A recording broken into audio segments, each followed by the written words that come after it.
श्री कृष्णा। मार्कंडेय द्वारा बाल मुकुंद का दर्शन और उनकी महिमा का वर्णन। मार्कंडेय जी कहते हैं, राजा युधिष्ठिर, एक समय की बात है जब मैं एकार्णव के जल में सावधानतापूर्वक बड़ी देर तक तैरता रहा। बहुत दूर जाकर थक गया तो विश्राम लेने लायक कोई भी सहारा न रहा। तब किसी समय उस अनंत जल राशि में मैंने एक बड़ा सुंदर और विशाल वट का वृक्ष देखा। उसकी चौड़ी शाखा पर एक नयनभिराम श्याम सुंदर बालक बैठा था। उसका मुख कमल के समान कोमल और चंद्रमा के समान नेत्रों को आनंद देने वाला था तथा उसकी आंखें खिले हुए कमल के समान विशाल थी। राजन, उसे देखकर मुझे बड़ा आश्चर्य हुआ। सोचने लगा, सारा संसार तो नष्ट हो गया, फिर यह बालक यहाँ कैसे सो रहा है। मैं भूत, भविष्य और वर्तमान तीनों कालों का ज्ञाता हूँ, तो भी अपने तपोबल से भली भांति ध्यान लगाने पर भी उस बालक को न जान सका। तब वह बालक, जिसकी अतसी पुष्प के समान श्याम सुंदर कांति थी और जिसके वक्ष स्थल पर श्रीवत्स शोभा पा रहा था, मेरे कानों में अमृत उड़ेलता हुआ सा बोला, मार्कंडेय, मैं जानता हूँ तुम बहुत थक गए हो और विश्राम लेने की इच्छा करते हो। अतः हे मुने, तुम पर कृपा करके मैं यह निवास दे रहा हूँ। उस बालक के ऐसा कहने पर मुझे अपने दीर्घ जीवन और मनुष्य शरीर पर बड़ा खेद हुआ। इतने ही में बालक ने अपना मुंह फैलाया और दैवयोग से मैं परवश की भांति उसमें प्रवेश कर गया। सहसा उसके उदर में जा पड़ा। वहां मुझे समस्त राष्ट्रों और नगरों से भरी हुई यह पृथ्वी दिखाई दी। मैंने उसमें गंगा, यमुना, चंद्रभागा, सरस्वती, सिंधु, नर्मदा और कावेरी आदि नदियों को भी देखा तथा रत्नों और जल जंतुओं से भरा हुआ समुद्र, सूर्य और चंद्रमा से शोभायमान आकाश तथा पृथ्वी पर अनेकों वन उपवन भी देखे। वहां मैंने वर्णाश्रम धर्म का यथावत पालन होते देखा। ब्राह्मण लोग अनेकों यज्ञों द्वारा यजन कर रहे थे। क्षत्रिय राजा सब वर्णों की प्रजा का अनुरंजन करते, सबको सुखी और प्रसन्न रखते थे। वैश्य लोग न्यायपूर्वक खेती का काम और व्यापार कर रहे थे और शूद्र तीनों द्विजातियों की सेवा में संलग्न थे। तदंतर उस महात्मा के उदर में भ्रमण करता हुआ जब आगे बढ़ा तो हिमवान, हेमकुंड, निषद, श्वेतगिरी, गंधमादन, मंदराचल, नीलगिरी, मेरु, विंध्याचल, मलय, पारियात्र आदि जितने भी पर्वत है सब मुझे दिखाई पड़े। वहां इधर उधर विचरते विचरते मैंने इंद्रादि देवता, रुद्र, आदित्य, वसु, अश्वनी कुमार, गंधर्व, यक्ष, ऋषि तथा दैत्य और दानवों के समूहों को भी देखा। कहाँ तक कहूँ, इस पृथ्वी पर जो कुछ भी चराचर जगत मेरे देखने में आया था, सब उस बालक के उदर में मुझे दिख पड़ा। मैं प्रतिदिन फलाहार करता और घूमता रहता। इस प्रकार 100 वर्ष तक विचरता रहा, किंतु कभी उसके शरीर का अंत न मिला। अंत में मैंने वाणी से उस वरदायक दिव्य बालक की ही शरण ली। बस सहसा उसने अपना मुख खोला और मैं वायु के समान वेग से अकस्मात उसके मुख से बाहर आ गया। देखा तो वह अमित तेजस्वी बालक पहले की भांति सारे विश्व को अपने उदर में रखकर उसी वट वृक्ष की शाखा पर विराजमान है।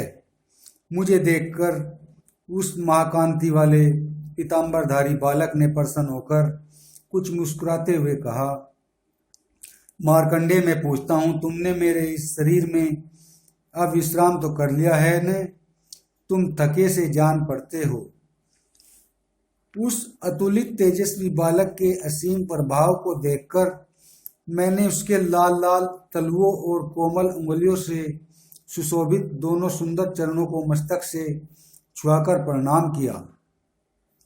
फिर विनय से हाथ जोड़े प्रयत्न पूर्वक उसके पास जाकर सर्वभूतांतरात्मा कमलनयन भगवान के दर्शन किए और उनसे कहने लगा, भगवान, मैंने आपके शरीर के भीतर प्रवेश करके वहाँ समस्त चराचर जगत देखा है।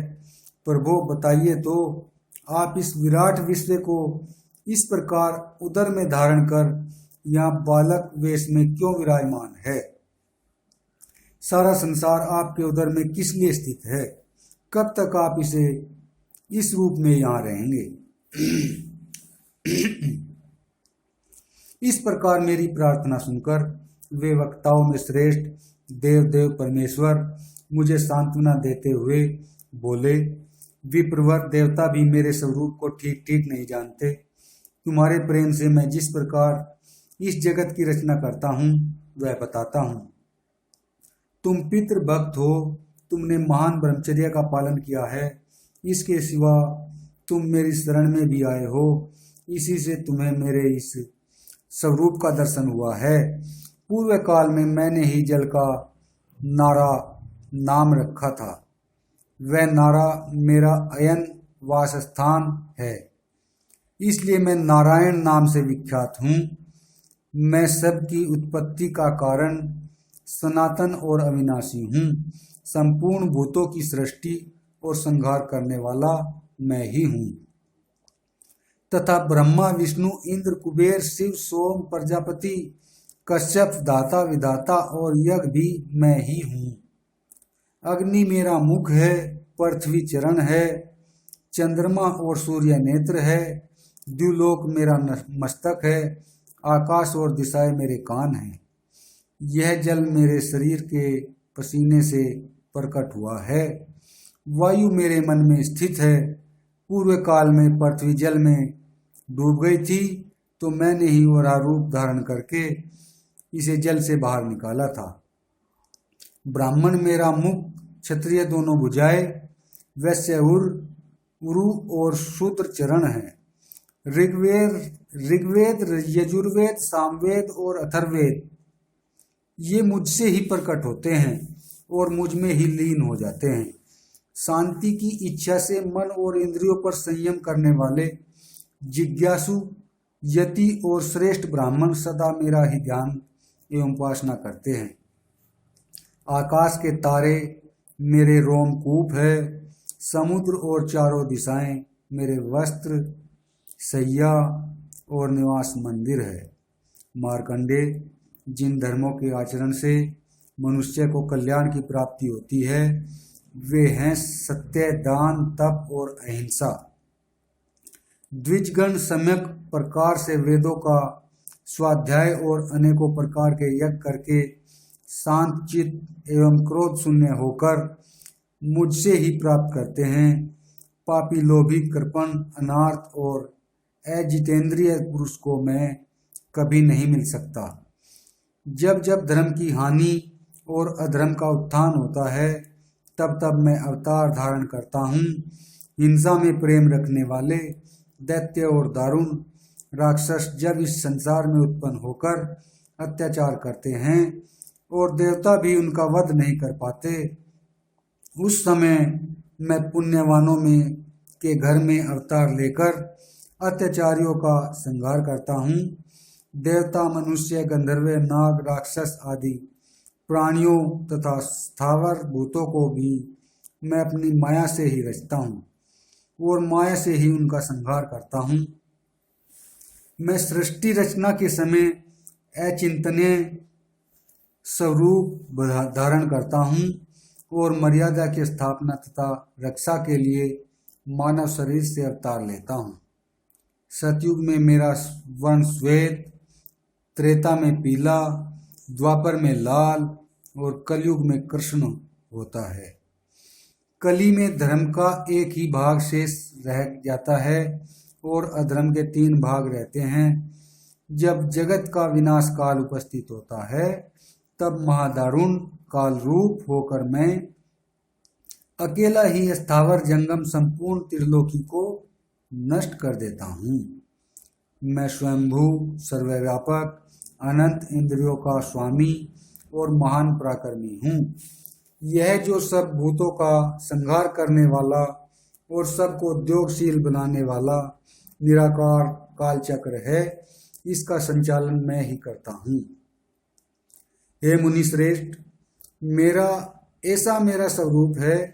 मैं संपूर्ण प्राणियों के भीतर स्थित हूँ, किंतु मुझे कोई नहीं जानता। मैं शंख चक्र गदा धारण करने वाला विश्वात्मा नारायण हूँ। सहस्त्र युग के अंत में जो प्रलय होता है, उसमें उतने ही समय तक सब प्राणियों को मोहित करके जल में शयन करता हूँ। यद्यपि मैं बालक नहीं हूँ, फिर भी जब तक ब्रह्मा नहीं जागता तब तक बालक रूप धारण करके यहाँ रहता हूँ। विप्रवर, इस प्रकार मैंने तुमसे अपने स्वरूप का उपदेश किया है, जिसको जानना देवता और असुरों के लिए भी कठिन है। जब तक भगवान ब्रह्मा का जागरण न हो, तब तक तुम श्रद्धा और विश्वास पूर्वक सुख से विचरते रहो। ब्रह्मा के जागने पर मैं उनसे एकीभूत होकर आकाश, वायु, तेज, जल और पृथ्वी की तथा अन्य चराचर भूतों की भी सृष्टि करूंगा। युधिष्ठिर यह कहकर वे परम अद्भुत भगवान बालमुकुंद अंतर्धान हो गए। इस प्रकार मैंने सहस्रयुगी के अंत में यह आश्चर्यजनक प्रलय लीला देखी थी।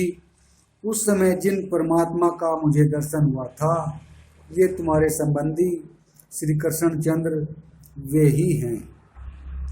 इन्हीं के वरदान से मेरी स्मरण शक्ति कभी क्षीण नहीं होती। आयु लंबी हो गई है और मृत्यु मेरे वश में रहती है। ये वर्षणी वंश में उत्पन्न हुए श्री कृष्ण वास्तव में पुराण पुरुष परमात्मा है।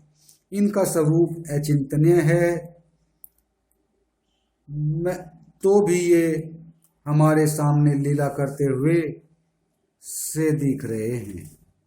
ये ही इस विश्व की सृष्टि, पालन और संहार करने वाले सनातन पुरुष है। इनके वक्ष स्थल में श्री वत्स का चिन्ह है।